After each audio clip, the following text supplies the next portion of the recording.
Hello दोस्तों, नमस्कार। आप सभी युवा साथियों का स्वागत है हमारे यूट्यूब चैनल यूथ इंस्पायर्ड में। दोस्तों, हमारे चैनल का उद्देश्य केवल पढ़ाना ही नहीं है, अपितु इसके साथ-साथ युवाओं को प्रेरित करना और ऐसी कड़ी बनाना जो आगे भी लोगों को प्रेरित करती रहे और युवाओं को सही मार्ग दिखाए और शिक्षा का सही उपयोग करें। आप सभी से अनुरोध है कि आप सभी हमारे उद्देश्य का हिस्सा बनिए और हमारी वीडियोज़ और चैनल को उन लोगों के साथ शेयर ज़रूर कीजिए जो कंपटीशन की तैयारी तो करना चाहते हैं परंतु कोई कोचिंग नहीं जॉइन कर सकते। हमसे जितना हो सकेगा हम ज़्यादा से ज़्यादा हेल्प करने की कोशिश करेंगे। आज की वीडियो में हम 15 से 22 जून के बीच घटी घटनाओं का विश्लेषण करेंगे और उनसे संबंधित अन्य तथ्यों को भी पढ़ेंगे जो एग्ज़ाम पॉइंट ऑफ व्यू से इम्पोर्टेंट है। तो चलिए शुरू करते हैं आज के वीडियो का पहला प्रश्न। आज के वीडियो का पहला प्रश्न है, संयुक्त राष्ट्र संघ की एक report global status report preventing violence against childrens 2020 के अनुसार प्रतिवर्ष कितने बच्चे हिंसा का शिकार होते हैं? इसका उत्तर है 1 बिलियन। इस रिपोर्ट में बताया गया है दुनिया भर में 1 बिलियन चिल्ड्रन किसी न किसी रूप में फिजिकल, साइकोलॉजिकल और सेक्सुअली वायलेंस का शिकार होते हैं जिसकी वजह से वे जख्मी हो जाते हैं, अपंग हो जाते हैं या उनकी मृत्यु हो जाती है। ये इस वजह से है क्योंकि हर देश में इनके लिए कोई ना कोई कानून या तो बने ही नहीं है या जो कानून बने हैं उनको इस तरीके से इम्प्लीमेंट नहीं किया गया कि बच्चों के प्रति हो रही हिंसा को वो रोक सकें। 18 जून 2020 को डब्ल्यूएचओ, यूनेस्को और यूनिसेफ द्वारा ये रिपोर्ट जारी की गई। ये रिपोर्ट इस तरह की पहली रिपोर्ट है। इसी रिपोर्ट में 155 देशों को 7 स्ट्रेटेजिक पॉइंट के आधार पर फ्रेमवर्क बनाने के लिए प्रेरित किया गया है। चलते हैं अगले प्रश्न की ओर। अगला प्रश्न है, global trends force displacement in 2019 शीर्षक नाम से रिपोर्ट जारी करने वाली संस्था कौन सी है? United Nations high commissioner for refugees यानी यूएनएचसीआर। इस रिपोर्ट के मुताबिक सन 2019 में 79.5 मिलियन लोग डिस्प्लेस या विस्थापित हुए हैं, जबकि इस पूरे दशक में 100 मिलियन लोग विस्थापित हुए हैं। इस तरह से देखें तो पूरे दशक में जितने लोगों का विस्थापन नहीं हुआ उसके विरुद्ध सिर्फ 2019 में ही 79.5 मिलियन लोग विस्थापित हुए हैं। अगला प्रश्न है, रुपए 11 ट्रिलियन मूल्य के बाजार पूंजीकरण को छूने वाली भारत की पहली कंपनी कौन सी बन गई है? इसका उत्तर है रिलायंस इंडस्ट्रीज लिमिटेड। आपको शायद याद होगा, रिलायंस इंडस्ट्री लिमिटेड इससे पहले 10 ट्रिलियन मूल्य के बाजार पूंजीकरण को छूने वाली भी पहली कंपनी बनी थी। रिलायंस इंडस्ट्रीज लिमिटेड की स्थापना धीरूभाई अंबानी ने की थी और अब इस इंडस्ट्री को उनके पुत्र मुकेश अंबानी चला रहे हैं। अगला प्रश्न है, national institute of public finance and policy के अध्यक्ष के रूप में किसे चुना गया है? इसका उत्तर है उर्जित पटेल। उर्जित पटेल जी के बारे में जानते हैं। उर्जित पटेल 24वें गवर्नर रह चुके हैं रिजर्व बैंक ऑफ इंडिया के और इनका कार्यकाल 4 सितंबर 2016 से 10 दिसंबर 2018 के मध्य में था। अगला प्रश्न है, विश्व शरणार्थी दिवस 2020 का विषय क्या है? विश्व शरणार्थी दिवस 2020 का मुख्य विषय या थीम है, हर एक्शन मायने रखता है। यूएनएचसीआर का मुख्यालय जिनेवा में है। अगला प्रश्न देखते हैं।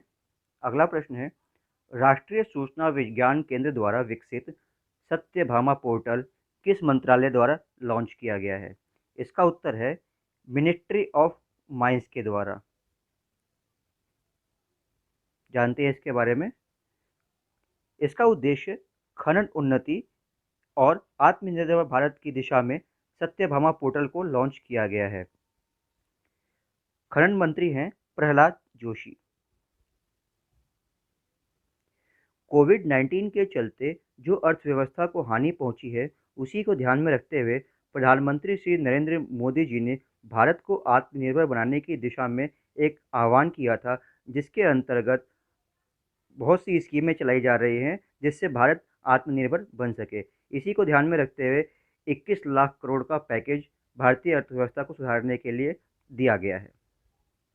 अगला प्रश्न है, भारत के पहले प्राकृतिक gas trading platform Indian gas exchange का उद्घाटन किसके द्वारा किया गया?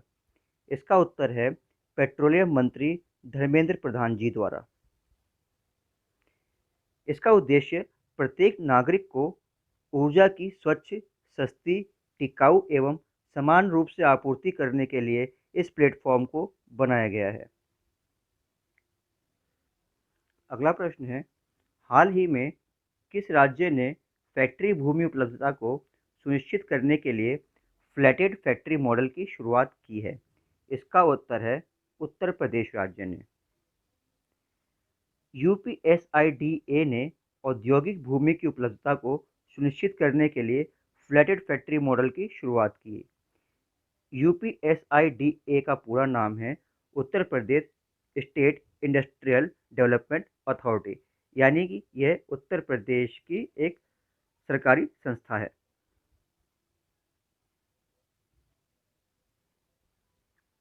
अगला प्रश्न है, भारत के फॉरेक्स रिजर्व में जून माह में किस आंकड़े को पहली बार छुआ? इसका उत्तर है 500 बिलियन डॉलर। फॉरेक्स रिजर्व का मतलब है भारत के पास विदेशी मुद्रा का कितना भंडार है। अगला प्रश्न है और बहुत महत्वपूर्ण प्रश्न है, हाल ही में किस कंपनी को पीएम केयर्स फंड के ऑडिट के लिए ऑडिटर के रूप में नियुक्त किया गया है? इसका उत्तर है शार्क एंड एसोसिएट्स। यह एक चार्टर्ड अकाउंटेंट फर्म है और यह कंपनी अगले 3 वर्षों तक इस आपातकालीन फंड अकाउंट का निरीक्षण करेगी।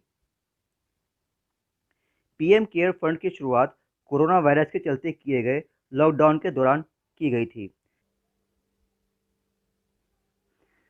कोरोना के चलते लॉकडाउन किए जाने की वजह से अर्थव्यवस्था को दोबारा पटरी पर लाने के लिए प्रधानमंत्री नरेंद्र मोदी ने भारत की जनता से आह्वान किया था कि वो यथासंभव जितना हो सके वो अपने ओर से कंट्रीब्यूशन कर सके, और प्रधानमंत्री के इस आह्वान को लोगों ने सराखों पे लिया और यथासंभव जितना हो सका हर व्यक्ति ने कोशिश की कि वो उसमें डोनेशन दे। इसमें आम आदमी, मध्यम इंडस्ट्रीज और बड़ी-बड़ी इंडस्ट्रीज ने भी अपना योगदान दिया। इस फंड के लिए इम्पोर्टेंट बात यह है कि यह फंड संचित निधि का भाग नहीं है, इसलिए सीएजी इसका ऑडिट नहीं करेगी और एक प्राइवेट संस्था शार्क एंड एसोसिएट को इस काम के लिए चुना गया है। अगला प्रश्न है, हाल ही में मोनाको फाउंडेशन द्वारा प्रस्तुत वीरता पुरस्कार 2020 किस भारतीय संस्थान ने जीता है? इसका उत्तर है भारतीय एनजीओ डेक्कन डेवलपमेंट सोसाइटी ने। इसके साथ ही इस एनजीओ ने प्रिंस एल्बर्ट II के द्वारा 40,000 यूरो का अनुदान भी प्राप्त किया। अगला प्रश्न है, अंतर्राष्ट्रीय परिवार दिवस कब मनाया जाता है? इसका उत्तर है 15 मई को। अगर हम अंतर्राष्ट्रीय परिवार दिवस मनाने के कारणों को जानें, तो इसका उद्देश्य है युवाओं को अपने परिवार के प्रति सचेत करना, ताकि वो अपने परिवार को छोड़ के दूर ना जाएं। अंतर्राष्ट्रीय परिवार दिवस उन प्रवासियों के लिए भी महत्वपूर्ण है जो अपने परिवार के सुखद भविष्य को बनाने के लिए प्रवास करते हैं, दूर देशों में जाके कमाते हैं और साल में एक बार अपने परिवार से मिलने के लिए घर आते हैं। परिवार की उपयोगिता को ही जनमानस तक पहुंचाने के लिए यूनाइटेड नेशन ने साल 1993 में अंतर्राष्ट्रीय परिवार दिवस की शुरुआत की थी।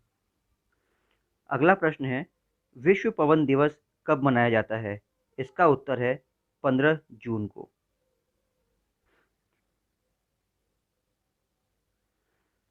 विश्व पवन दिवस की शुरुआत 2007 में हुई थी। यूरोपियन विंड एनर्जी एसोसिएशन और ग्लोबल विंड एनर्जी काउंसिल द्वारा इसका आयोजन किया जाता है। हाल ही में किस नदी के नीचे 500 वर्ष पुराना मंदिर मिला है? इसका उत्तर है उड़ीसा राज्य में महानदी के नीचे। Indian national trust for cultural heritage के दीपक कुमार एवं रविंद्र राणा ने उड़ीसा के बागेश्वर के पास जलमग्न मंदिर को देखा था। महानदी धमतरी जिले के सिहावा श्रेणी से निकलती है। महानदी की अपवाह प्रणाली को हम नीचे दिए गए बिंदुओं से समझ सकते हैं। इसका उद्गम स्थल धमतरी का सिहावा है। इसकी जल संग्रहण क्षमता 58.4% है। इसका ढाल उत्तर से पूर्व की ओर है और इसकी कुल लंबाई 851 किलोमीटर है। इसका विसर्जन बंगाल की खाड़ी में है, यानी कि यह बंगाल की खाड़ी में गिरती है। सहायक नदियां हैं शिवनाथ, हसदेव, केलो, मांड, ईब, खारून, लीलागर, अरपा, मनियारी, तांदुला, जौक, पैरी, बोरई, दूध और हाफ। इसे छत्तीसगढ़ की गंगा के नाम से भी जाना जाता है और ये छत्तीसगढ़ की जीवन रेखा कहलाती है। इसके अन्य नाम हैं नीलोत्पला, चित्रोत्पला, कनक नंदिनी, महानंदा। ये धमतरी, महासमुंद, जांजगीर, चांपा, रायगढ़, दुर्ग, रायपुर, कवर्धा, बिलासपुर, जसपुर आदि जिलों से होकर बहती है।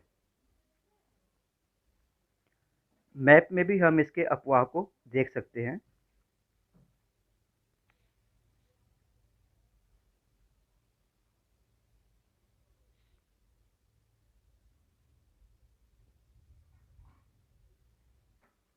चलते हैं अगले प्रश्न की ओर। अगला प्रश्न है, पोल्ट्री उत्पादन को बढ़ावा देने के लिए हाल ही में किस राज्य में पोल्ट्री नीति 2020 की शुरुआत की गई? इसका उत्तर है जम्मू कश्मीर केंद्र शासित प्रदेश द्वारा। जम्मू कश्मीर अब एक केंद्र शासित प्रदेश है। अगला प्रश्न है, हाल ही में यूनाइटेड नेशंस ने कोविड-19 से संबंधित गलत जानकारियों से लड़ने के लिए किस पहल की शुरुआत की? इसका उत्तर है सत्यापित। सत्यापित का विषय साइंस, सॉल्यूशन, सॉलिडेरिटी से संबंधित है।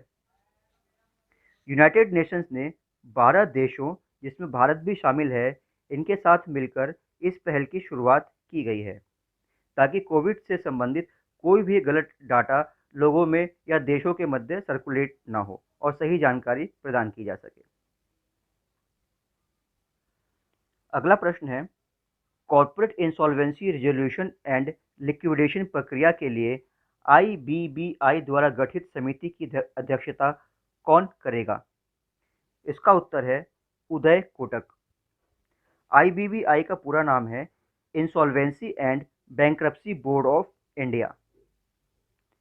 जो समिति बनाई गई है उस समिति के सदस्यों की संख्या है 14। आईबीबीआई की स्थापना 1 अक्टूबर 2016 को की गई थी।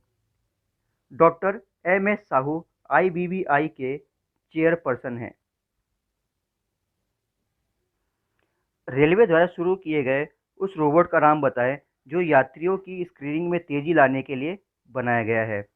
इसका उत्तर है कैप्टन अर्जुन। कैप्टन अर्जुन नामक रोबोट को इसलिए बनाया गया है ताकि रेलवे स्टेशनों पर जो भी यात्री आते हैं उनका स्क्रीनिंग किया जा सके और कोविड-19 के संक्रमण से इंसान को बचाया जा सके। चित्र द्वारा हम देख सकते हैं कि कैप्टन अर्जुन किस तरीके से बिना किसी व्यक्ति को छुए उसको टेस्ट कर रहा है। इसका सबसे बड़ा फ़ायदा यही है कि इंसानी टच से दूर रहा जाए और संक्रमण से बचा जाए। अगला प्रश्न है, विश्व रक्तदाता दिवस कब मनाया जाता है? इसका उत्तर है 14 जून को। विश्व रक्तदाता दिवस 2020 का विषय सेव ब्लड सेव लाइफ था। इसे विश्व स्वास्थ्य संगठन की विश्व स्वास्थ्य सभा द्वारा नामित किया गया था। अगला प्रश्न है, विश्व के सबसे गहरे महासागरीय गर्त तक पहुंचने वाले मानव रहित पनडुब्बी का नाम बताइए। इसका उत्तर है हैदो 1। हैदो 1 मानव रहित पनडुब्बी है जिसका संचालन चीन द्वारा किया गया है। हैदो 1 प्रशांत महासागर में 10,917 मीटर की गहराई तक पहुंचा। विश्व का सबसे गहरा स्थान मैरियाना ट्रंच है जो प्रशांत महासागर में स्थित है। हम चित्र द्वारा इस स्थान को देखेंगे।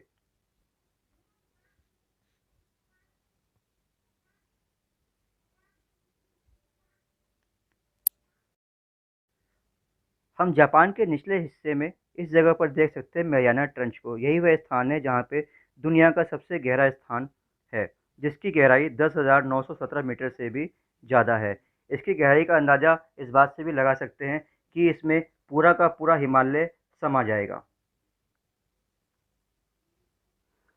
अगला प्रश्न है, बीसीसीआई के वर्तमान लोकपाल कौन है जिन्हें उनके कार्यकाल में 1 वर्ष का विस्तार मिला है? इसका उत्तर है डीके जैन, जो कि बीसीसीआई के पहले लोकपाल हैं। डीके जैन बीसीसीआई के पहले नैतिक और लोकपाल अधिकारी है जिन्हें वर्ष 2019 में सुप्रीम कोर्ट के द्वारा नियुक्त किया गया था। इनका कार्यकाल कोविड-19 की वजह से हुए लॉकडाउन की वजह से 1 वर्ष आगे बढ़ा दिया गया है। अगला प्रश्न है, वर्ल्ड इन्वेस्टमेंट रिपोर्ट 2020 के अनुसार 2019 में सबसे ज़्यादा एफडीआई प्राप्त करने वाले देशों में भारत का कौन सा स्थान है? एफडीआई का पूरा नाम होता है फॉरेन डायरेक्ट इन्वेस्टमेंट। इसका उत्तर है भारत का 9वां स्थान है। इस रिपोर्ट के अनुसार वर्ष 2019 में भारत में $51 बिलियन का प्रत्यक्ष विदेशी निवेश हुआ। इस सूची में पहला स्थान संयुक्त राष्ट्र अमेरिका का है। इस रिपोर्ट को अंकटाड द्वारा जारी किया जाता है। अंकटाड का पूरा नाम है United Nations conference on trade and development. इसकी स्थापना 30 दिसंबर 1964 को हुई थी और इसका हेड ऑफिस जिनेवा में स्थित है। अगला प्रश्न है, ईपीएफओ के डाटा के अनुसार 2019-20 में रोजगार में कितने प्रतिशत की वृद्धि हुई है? इसका उत्तर है 28.6%, जो 78.58 लाख के बराबर थी, यानी 78,58,000। अगला प्रश्न है, किस राज्य द्वारा 18 जून 2020 को मास्क डे मनाया गया? इसका उत्तर है कर्नाटक राज्य में। कर्नाटक के मुख्यमंत्री बी.एस. येदियुरप्पा द्वारा 18 जून को मास्क डे मनाने की घोषणा की गई। मास्क डे मनाने का मकसद आम नागरिकों में मास्क पहनने, सैनिटाइजर का उपयोग करने और सामाजिक दूरी बनाए रखने के लिए जागरूकता फैलाना है। अगला प्रश्न है, भारत 2021-22 की अवधि के लिए यूएनएससी का गैर स्थायी सदस्य बन गया। भारत कितनी बार यूएनएससी का अस्थायी सदस्य बना है? इसका उत्तर है अब तक 8 बार, जिसमें 2021 और 22 की अवधि शामिल है। भारत के साथ साथ 3 अन्य देशों को भी यूएनएससी के गैर स्थायी सदस्य बनाने की घोषणा की गई है। ये 3 देश हैं मैक्सिको, आयरलैंड और नॉर्वे। भारत एशिया प्रशांत श्रेणी में एकमात्र उम्मीदवार था। यूएनएससी का पूरा नाम है यूनाइटेड नेशंस सिक्योरिटी काउंसिल, यानी कि सुरक्षा परिषद। सुरक्षा परिषद के कुल सदस्यों की संख्या 15 होती है, जिसमें 5 स्थायी सदस्य और 10 अस्थायी सदस्य होते हैं। 5 स्थायी सदस्य का कार्यकाल निश्चित नहीं है, वो हमेशा के लिए होते हैं, जबकि 10 अस्थायी सदस्यों का कार्यकाल सीमित होता है और हर 2 साल बाद नए सदस्यों का चुनाव होता है। संयुक्त राष्ट्र संघ के 6 भाग होते हैं और सुरक्षा परिषद उन्हीं में से एक भाग है। इसके अन्य भाग हैं महासभा, आर्थिक एवं सामाजिक परिषद, अंतर्राष्ट्रीय न्यायालय, न्याय परिषद और सचिवालय। एक बार फिर से मैं दोहराता हूँ। महासभा, सुरक्षा परिषद, आर्थिक एवं सामाजिक परिषद, अंतर्राष्ट्रीय न्यायालय, न्यास परिषद और सचिवालय, कुल 6 भाग संयुक्त राष्ट्र संघ के हैं। अगला प्रश्न है, सरल नामक सस्ती हाउसिंग लोन योजना किस कंपनी द्वारा शुरू की गई है? इसका उत्तर है आईसीआईसीआई बैंक की subsidiary company ICICI finance corporation limited द्वारा। इसमें महिलाएं, निम्न, मध्यम और कमजोर आय वर्ग वाले लोग इसके लाभार्थी होंगे। इन लाभार्थियों की अधिकतम आय सीमा 6 लाख रुपए रखी गई है। आईसीआईसीआई बैंक प्राइवेट सेक्टर का एक अग्रणी बैंक है। आईसीआईसीआई बैंक का पूरा नाम है industrial credit and investment corporation of India. इसका मुख्यालय बड़ौदा में है और इसकी स्थापना सन 1994 में की गई थी।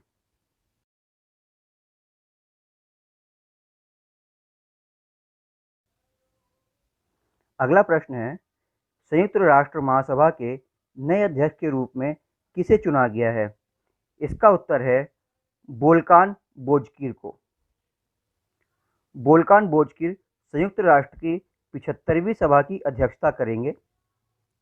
वोल्कान बोजकिर तुर्की के पहले नागरिक हैं जो संयुक्त राष्ट्र संघ के अध्यक्ष के रूप में चुने गए हैं। अगला प्रश्न है, किर्गिस्तान के नए राष्ट्रपति के रूप में किसे चुना गया है? इसका उत्तर है कुबाटेब बोरोनोव। किर्गिस्तान की राजधानी है बिश्केक और यहाँ की करेंसी है किर्गिस्तानी सोम। यहाँ की जनसंख्या 63.6 लाख है। 1991 में सोवियत संघ के टूट जाने के बाद किर्गिस्तान बना था या उससे अलग हुआ था।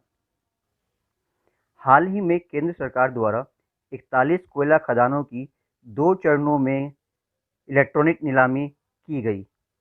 कोयला मंत्रालय ने किस संगठन के साथ मिलकर यह नीलामी की? इसका उत्तर है federation of Indian chambers of commerce and industry यानी फिक्की के साथ मिलकर। अगला प्रश्न है, राज्य के स्कूलों में ऑनलाइन क्लासेस के लिए ऑनलाइन फर्स्ट बेल किस राज्य ने शुरू की? इसका उत्तर है केरल राज्य ने। अगला प्रश्न है, किस राज्य ने गौ हत्या को रोकने के लिए गौ हत्या निवारण अध्यादेश 2020 को मंजूरी दी? इसका उत्तर है उत्तर प्रदेश ने। उत्तर प्रदेश की योगी सरकार ने गौ हत्या रोकने के लिए गौ हत्या निवारण अध्यादेश 2020 को लागू किया और अध्यादेश जारी किया। आज की वीडियो के लिए इतना ही। यदि आपको हमारी वीडियोस पसंद आई हो तो इसको लाइक कीजिए, शेयर कीजिए और हमारे चैनल को सब्सक्राइब कीजिए।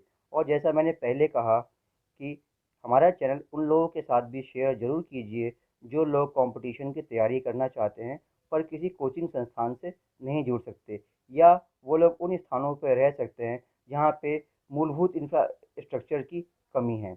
हमारी कोशिश होगी कि हम अपने स्तर पर उन्हें अच्छे से अच्छा मटेरियल प्रोवाइड करा सके और जितना ज़्यादा से ज़्यादा हो सके हम उनकी हेल्प करें। तो आज के लिए इतना ही। मिलते हैं अगले वीडियो में। तब तक के लिए नमस्कार, जय हिंद।